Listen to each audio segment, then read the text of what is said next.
Ready? Walang personalan, Vice. Trabaho lang. Pag-ibig o pangarap? Ako, pangarap eh. Ayaw ako ng pag-ibig. Pag-ibig, dahil siya na rin yung pangarap ko.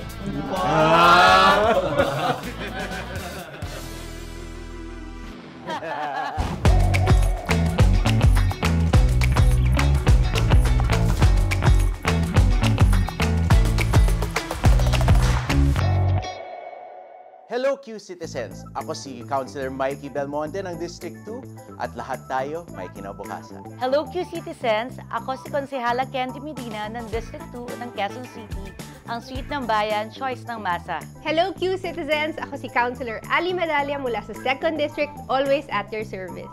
Hello Q-Citizens! Ako si Konsehal Dave Valmusina ng District 2, ang inyong Mr. Health and Wellness. Hello, Q-Citizens! Ako po si Konsehal Tatay Rani Ludovica ng Distrito 2 at tatay niyo. Hello, QC Citizens. Ako si Konsehal Godi Liban ng District 2, ang inyong abogado.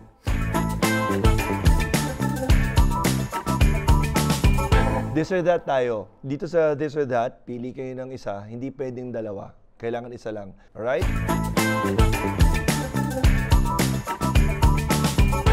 Flowers or chocolates? Chocolates. Flowers. Chocolates. Chocolates. Flowers. Flowers. Prito o sabaw? Sabaw. Sabaw. Prito. Sabaw, paraging sabaw eh. Of course, prito. Prito. Calling or texting? Texting. Call. Texting. Texting. Call para say.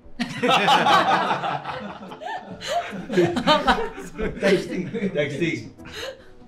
Past, present, or future? Present ako. Present. Future. Present. Pass. Future. Maaraw o maulan? Maulan.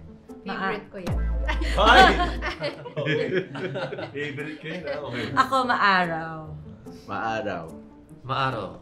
Maulan. Maulan. Si Tito Cody may diin yung maulan yan. Utak o puso? Puso. Puso. Utak. Puso. Puso, susunod lang yung utak eh. Utak. Yung choice nga pala doon is kung ano yung gusto mong kainin. Sa baka. Pag-ibig o pangarap? Pag-ibig. Kasi yung pag-ibig, pag alam mong tama, kaya mong abutin yung pangarap. Pag-ibig. Ako, pangarap eh. Ayaw ako ng pag-ibig. May hugot si Councilor Mikey. Ako, Dave. pag-ibig, dahil siya na rin yung pangarap ko.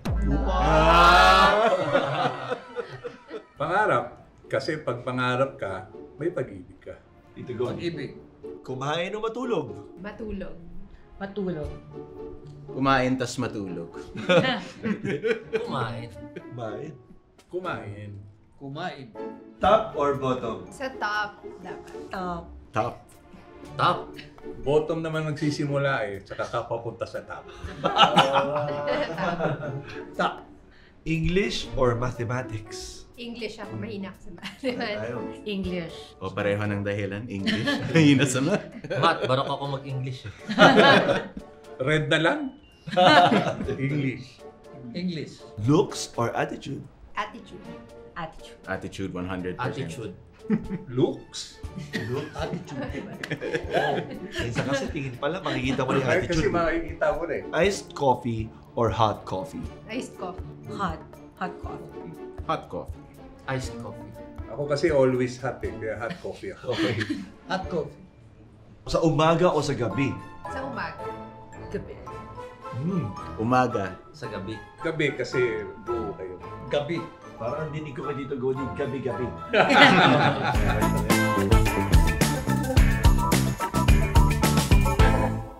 Okay guys, segment 2 na tayo sa anong sinasabi mo. Kailangan niyang hulaan niyo kung ano yung Gen Z word na magpa-flash.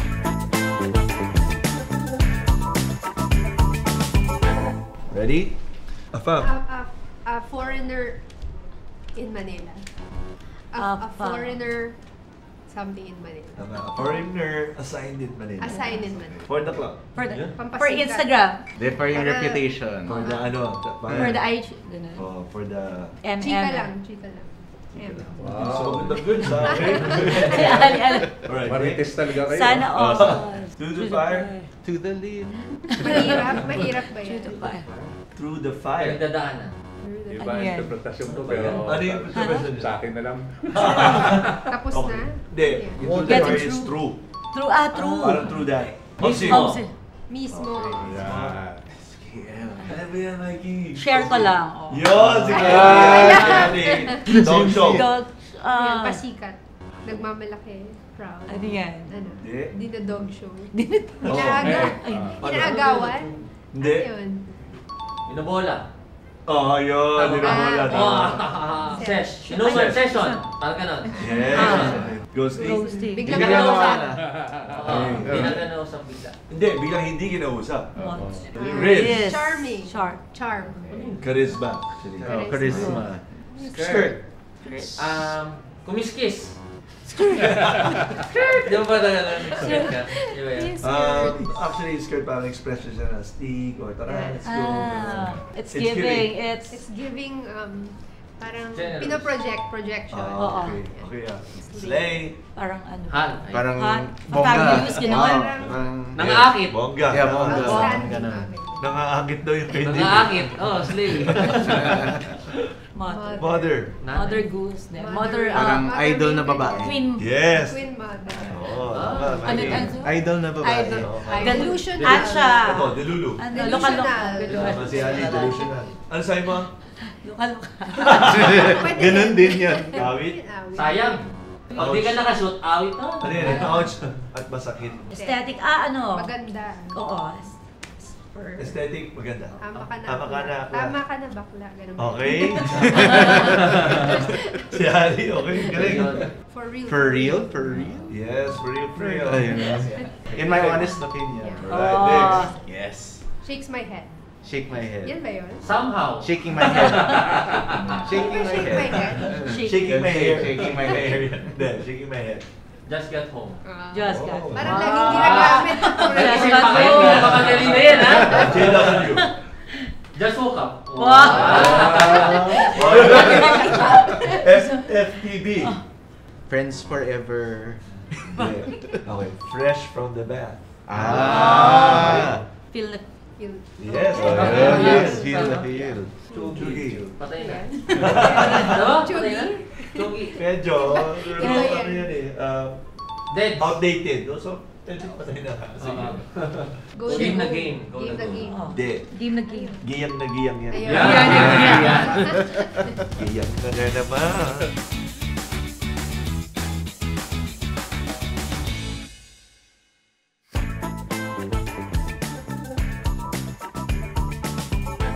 Right guys, itong next segment natin, itong segment 3, lagi kong tinatawag to na Advice with Brother G.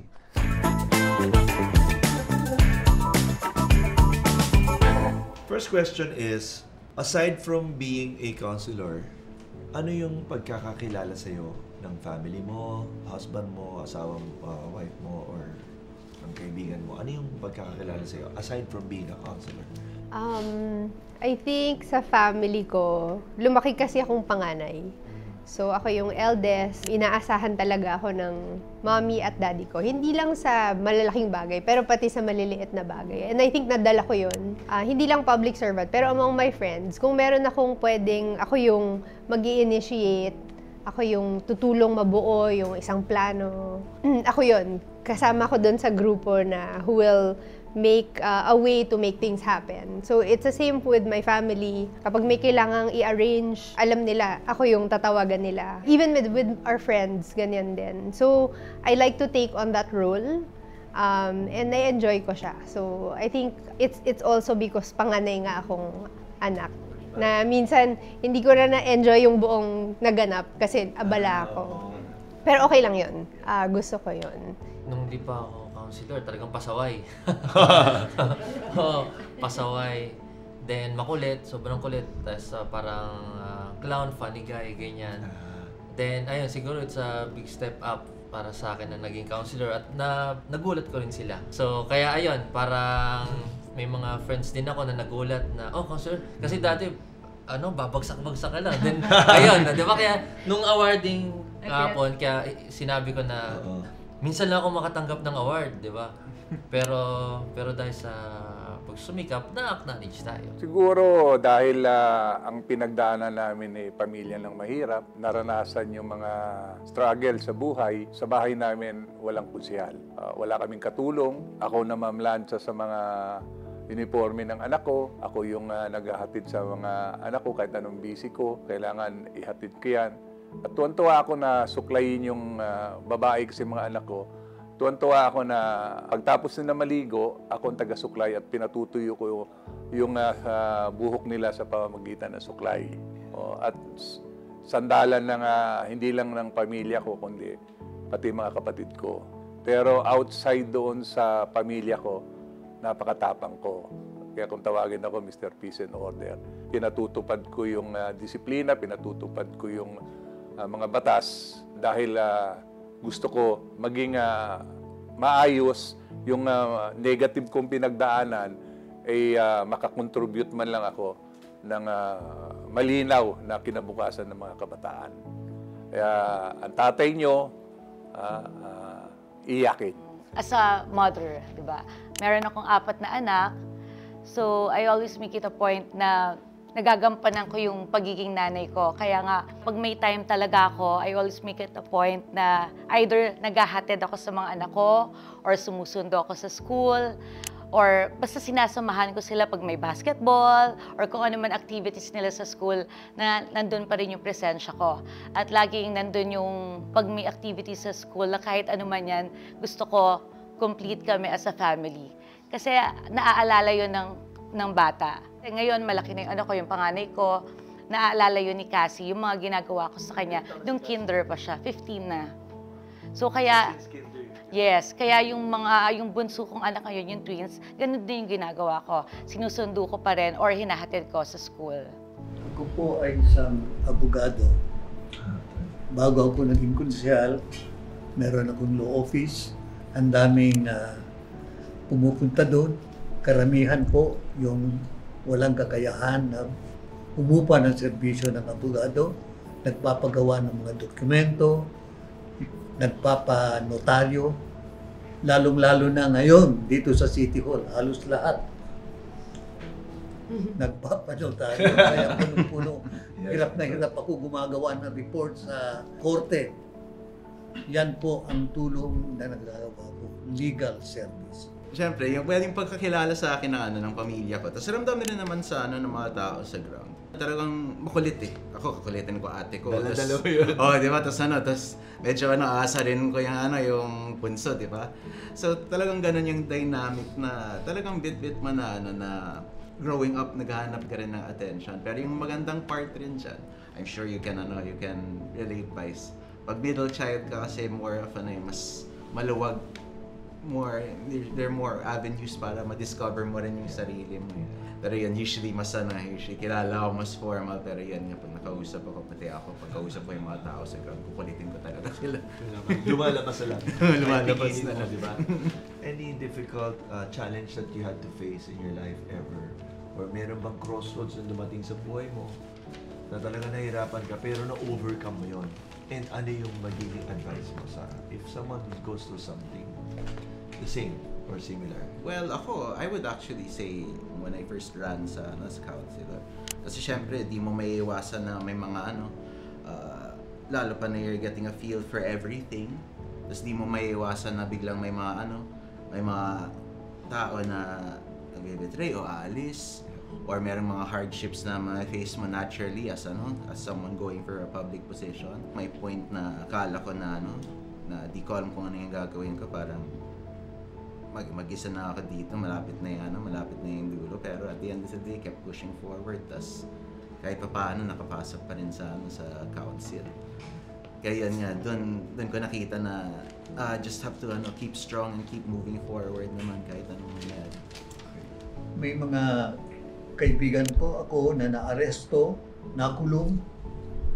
Kaya yung problema nila, naging problema ko. Wala akong ginawa, hindi alalayan ng mga kaibigan ko. Nagdadala ng mga pagkain, nagpiyapiansa sa kanila. at kung ano man tulong ng isang, hindi pa ako abogado noon, ng isang abogado, ginagawa ko para sa aking mga kaibigan. Oh, wow. Ang pinaka mabigat sa akin yung sa pamilya. Naalala ko nga na mas gusto ko yung growing age, yung mga anak ko, kasi nakasandal sila sa akin. Pero dahil nasa politika ka, habang nag-grow up yung mga bata, may mga bagay na hindi mo pwedeng idikta sa kanila, lalong-lalo na pang-unawa. Yung mga bagay na natatanggap mo na kinikriticize ka dahil may nakikita sila. Ang aking kasi, masyadong private yung buhay ng mga anak ko at ng asawa ko. Hindi sila sumasabay, hindi sila umiepal kahit nung naging kapitan ako, hindi nagpapakita sa barangay. So yung mga nakikita nila na negative, yun ang magiging laging challenge sa akin na ipaliwanag sa kanila na bakit mo nagawa yan. Hindi ako perpektong tatay, pero nakita nila mahal ko sila. Siguro dahil sa pagpapatupad ko ng batas, ang tinatamaan lagi, may tinatamaan eh. So, ang nagbibigay inspirasyon na lang sa akin, yung Oplan Shelter. Part of success, hindi talaga perfect ang buhay. Kaya ako, masakit man na ang pamilya mo, ang critics mo, later on siguro, maintindihan nila. Ang pagmamahal ng taong bayan, huling ambag ko sa lipunan. Siguro nung 2019, ayan. Kasi ayun yung time na nagkaroon ako ng baby. Oh, Kaya si Desmond, di ba? So, syempre at first, parang struggle sa akin dahil una, wala pa akong masyadong ipon nun or First trabaho time na daddy. maayos. Di ba? So, syempre ayokong magbigay ng problem sa family ko na nagkaroon ako ng anak tapos sila yung mag-aano. Pero, as time passed, na naging siya, parang hindi na siya naging struggle. So mas inisip ko na siya as blessing. 'Di ba? So ayun, so dahil unti-unti binabago ko yung yung lifestyle ko, hindi na ako parang nagiging parang buhay binata, talagang kung work for the family ganyan para mabigay ko yung needs ng anak ko in the future, in the present. Hindi ka na masyadong party boy. Wala. Naging party boy pero nung college lang. Oo, college lang. Pero Ngayon, di na. maagang nagsawa. Thank God, di ba? Hindi naman eh. Oo. Hindi daw I mean, nakaka-gimmick. Bawas pero, na, bawas na. Pag may mga birthdays, ayak. Pero hindi naman, hindi naman Dati. hardcore. Oo. Hindi naman hardcore na, Nung na gimmickero. Oo, hindi ka pa daddy, araw-araw yata. No? Hindi naman, mga 3 to 4 times. Wala namang pagsisisi. Dahil it's a blessing from God. Well, sabi nga nila, Vice, di ba? Life begins at 40. Noong 2022, excited talaga akong celebrate yung birthday ko, yung 40th ko. Kaya lang, hindi natuloy. Kasi December 5, biglang na-stroke yung papa ko. Tapos, nangyari nga yun, December 5. So, siguro 2 days before may birthday, yung event, pinaka-event ko, kinancel ko. Kasi ayoko naman mag-celebrate na yung dad ko nasa hospital, nasa ICU. After ilang weeks, yung mom ko naman na-hospital din, nagkasakit. After that, January 2023, so may nangyari naman sa akin, Vice. So from our vacation, January 9, pagbalik namin from our vacation, nagkasakit naman ako, pumutok naman yung ugat ko, nagkaroon ako ng brain aneurysm. So parang, this is my second life na talaga. So parang pagkabalik namin from bakasyon, the following day lang talaga. As in, kumakain lang kami, nagdi-dinner kami, siguro nagkaroon lang kami ng konting discussion ng husband ko. Tapos bigla lang sumakit yung ulo ko, as in, para kang sinuntok ng sobrang sakit. Hindi siya normal na headache. So from there, umakit ako sa room, sabi ko, ang sakit, sobrang sakit. As in, parang ginagano ko yata yung ulo ko. Tapos after that, nagsusuka daw ako, sumusuka ako, sumakit yung ulo ko, yung bato ko.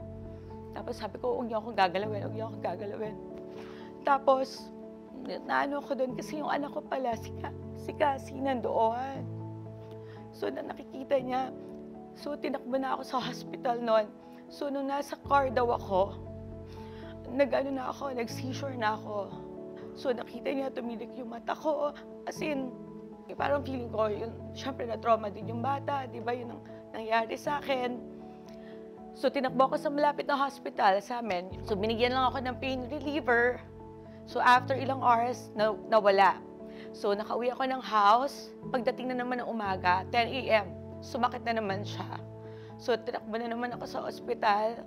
Doon ako in MRI, chinek na kung anong nakita sa brain ko. Parang pinapili pa nga nun si Ralph. Either open brain surgery ako kung saan kakalbuhin ako, ganyan, or i-coil ako. Buti na lang meron magaling na doctor from BGC na kaya niyang i-coil. The following day pa yata ako inoperahan, Vice. Tapos parang pinapili pa, parang sinabi pa ng doctor kay Ralph, pag lumabas ako, ibig sabihin may problema tayo. Parang hindi successful yung operation. So, sobrang thankful din pala ako sa kilala, sa best friend ko. Talagang siya yung tinawagan ni Ralph kasi sobrang nag-hysterical na daw si Ralph. So, si Lala kasi yung nag-aasikaso sa akin sa hospital, kumakausap sa mga doctors noon dahil hindi na yata makausap si Ralph that time. So anyway, so sabi ng doctor, either pag lumabas ako, may problema tayo, parang pinapili siya kung basta mamamatay ako at something like that, ganyan. So, buti na lang, dahil sa naniniwala talaga ako, Vice, sa mga prayer warriors. Alam mo yun, ang daming mga kaibigan na nagpunta nung time ng operation ko. Sobrang ang daming nagdasal, ang daming mga friends ko na nandoon na nagdasal para sa akin. At naniniwala ako sa prayer warriors. Dahil hindi pa ako nakapagdasal noon, Vice, ha? Kumbaga, syempre, na ako noon wala na akong maalala eh. Dahil, alam mo, sobrang thankful ako kay God kasi parang inalis niya. Wala akong maalalang sakit. Hindi ko maalala talaga yung sakit. Wala talaga. As in, parang inalis niya yung mga bad Tapos one time, tinanggal na yung fentanyl, sobrang sakit naman. Bumabalik yung sakit. So anyway, sobrang thankful ako kay God na talaga naman, this is my second life. Binigyan ako ng pagkakataon na, na mabuhay ulit, na makasama yung family ko, na siyempre maliliit pa yung mga anak ko, di ba? So, yun, yun yung mga big na nangyari sa buhay ko, sa family ko, sa parents ko, at sa akin personally. Ako kasi, Vice, very positive ako na person. So, any challenge that I encounter, I don't see it na sobrang bigat kasi alam ko meron akong masasandalan.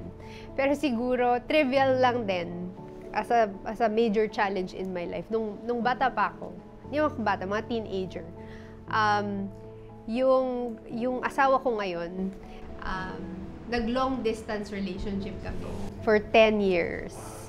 So, dahil meron siyang kailangan ma-achieve in his life, during the time, we had to be separated. Pero dahil pinili namin yung isa't isa, we had to go through that very long distance relationship, as in literal na long. Tapos sobrang strict pa ng parents ko talaga. Kahit saan ako magpunta, may kasama ko, ganyan. So imagine, that was very difficult as a young adult to make decisions like that. Pero I'm glad na napagdaanan namin yun magkasama. Kasi ngayon, I feel like yun yung nagpatibay sa relasyon namin at naging foundation ng family namin. And in fact, thankful ako dahil nung time na yun pumasok ako sa politika. So it's very difficult for him also. Pero ngayon, grateful ako kasi siya yung moral compass ko. Sa kagaya ni Tito Rani, meron siyang mga hindi pagkakaintindihan sa anak niya. Ganon din sa asawa ko. I think hindi lahat agreeable to him kasi nasa public service tayo. May mga desisyon tayo na, ano ba yan? Bakit parang ang dami-dami nagdidesisyon dyan? Hindi mapabilis.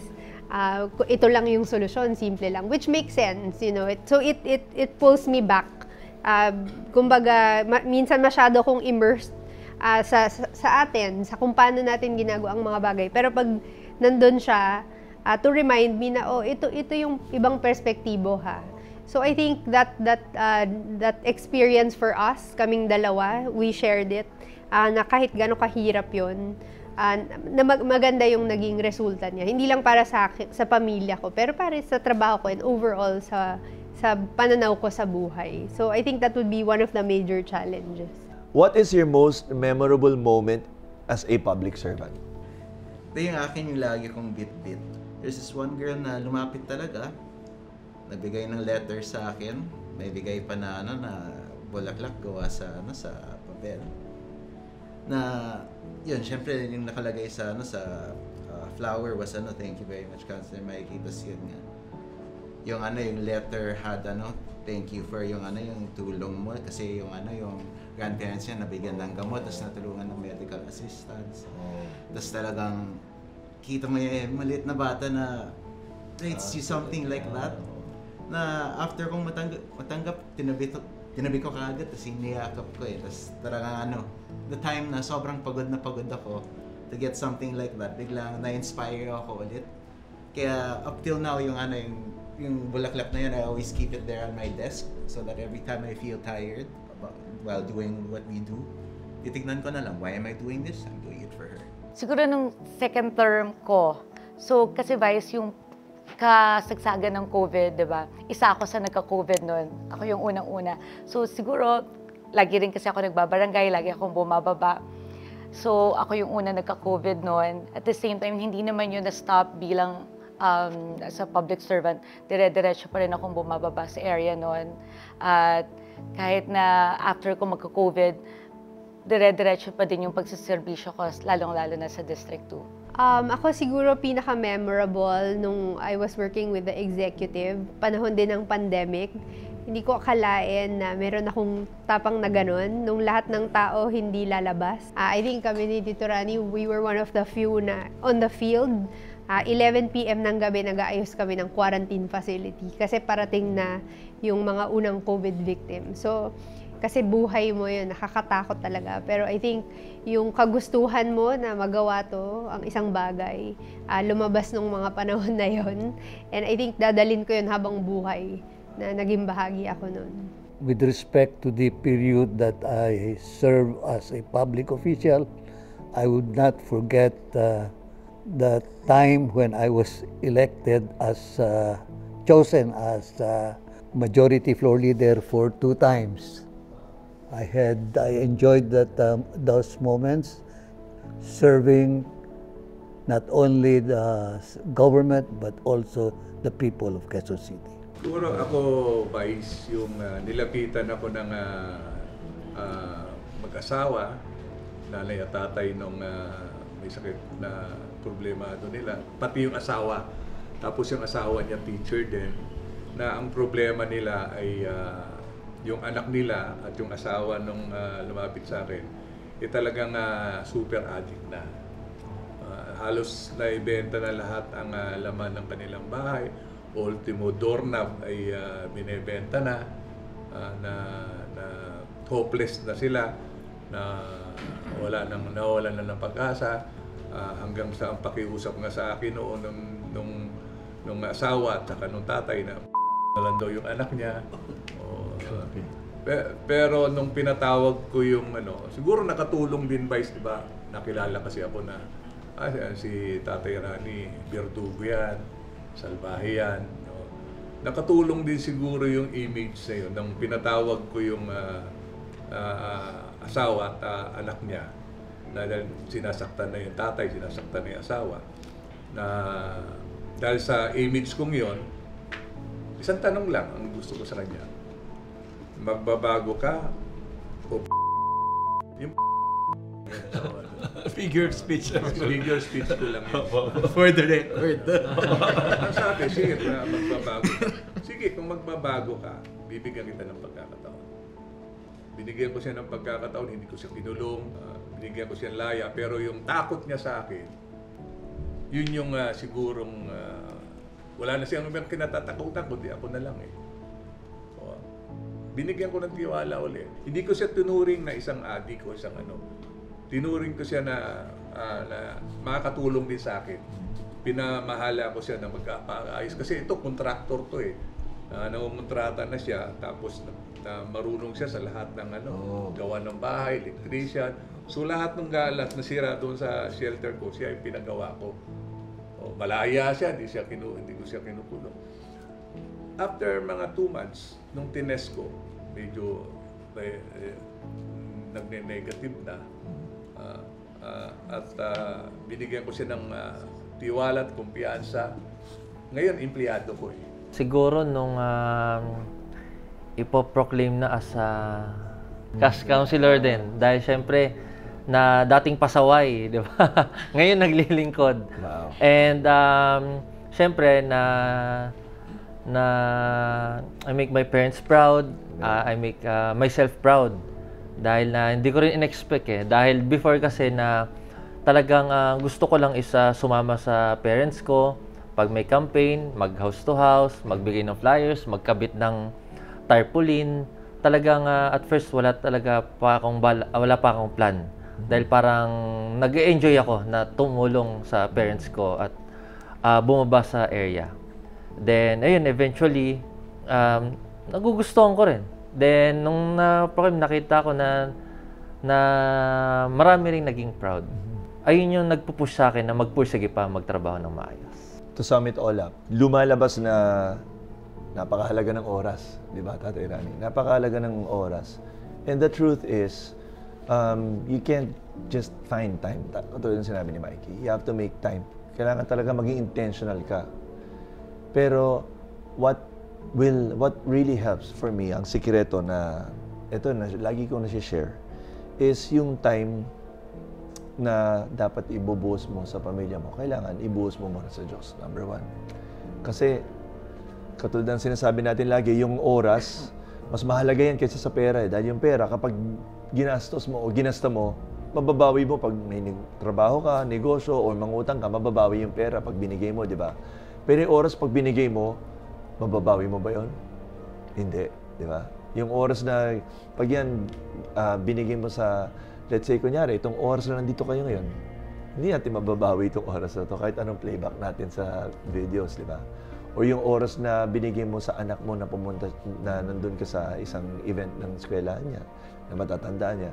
O yung oras na kinausap mo yung anak mo, pinayuhan mo siya, di ba? Yung mga time na yan, hindi maibabalik. But the number 1 most important reason na we have to realize that time for God must come first because He is the giver of time. Siya yung nagbibigay sa atin ng oras. Hindi nga natin alam, katulad sinabi natin, Candy, second life mo na kung gaano katagal pa tayo dito. That's why it's very important na unahin natin na maging intentional talaga tayo. If gusto natin ng time, mabuhay, gusto natin ng time, bigyan tayo ng time ng pamilya natin, mauna tayong magbigay ng time sa kanila. Diba? Make that time. And first and foremost, put God first. Make time for Him. Because the most important relationship that we need, that we must have, is a relationship with God. Well, there's no other relationship greater than that. Dahil once na anchored yung relationship mo or yung pagmamahal mo sa Kanya, automatic, He will bless your relationship with your family, your loved ones, and the people around you. Diba? So, hopefully guys, may natutunan kayo dito sa ating Advice with Brother G, kasama ang District 2 City Councilors. Maraming salamat guys. So, siguro isang paboritong pasyalan na nihikayat namin yung mga bibisita sa District 2. Para sa akin, sa Barangay Bagong Silangan, yung New Greenland Farm. Actually, sa Batasan marami yung mga milk tea. Ganyan.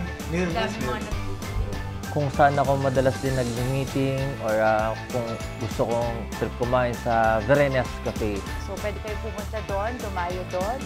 So, marami din magagawa doon at maraming kainan bago ka dumating doon sa Tivoli Royal.